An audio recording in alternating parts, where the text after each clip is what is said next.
Hey everyone! Today I'll take a look at this Alfawise wireless keyboard because it seems like a good option to use with some of my single board computers. Most of the time I run them headless and just SSH in from a laptop, but sometimes I do need to connect a keyboard depending on the operating system and whatever it is I'm doing. For instance, I have a few devices on my network running things like Kodi, RetroPie, and Android, so having a portable keyboard-mouse combo like this is really handy.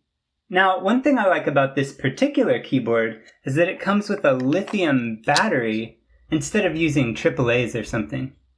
So you can recharge it by plugging in a micro USB cable in the top up here. And it also comes with this micro USB cable.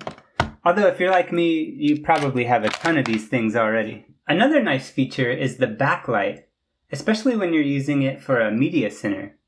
And for added coolness, you do have the option between red, green, and blue. You can also turn the light off completely, and all of that is toggled just by pressing this button.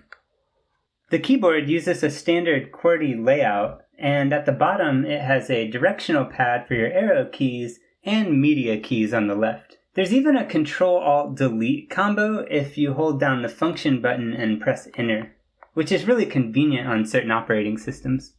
The trackpad is a little bit touchy, but that's about what I expect from a portable device like this. I wouldn't recommend using it as a mouse for gaming or something, but for web browsing and normal usage, it works just fine.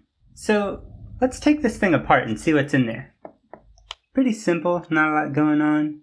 These buttons just kind of attached to these little top buttons here. And the switch came off, but that's just power switch right there. That's easy to reattach. These little pins clip to hold the PCB in place. There's the internal button pad here to make all the connections to these buttons. See another few connectors down here. Oh, that's interesting. It looks like we've got an I2C device here. Curious to see what that is. This connector is actually for a battery. Let's see if we can press the light. Ooh.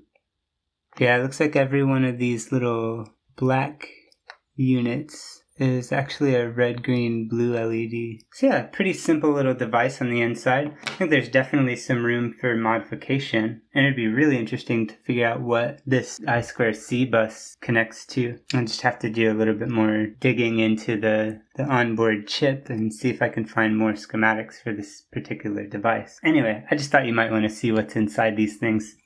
Now I gotta put it back together. So yeah, if you're looking for a wireless keyboard to connect to your Raspberry Pi or your media center, this is probably a good option. I left some links in the description if you wanted to pick one up for yourself. And until next time, bye!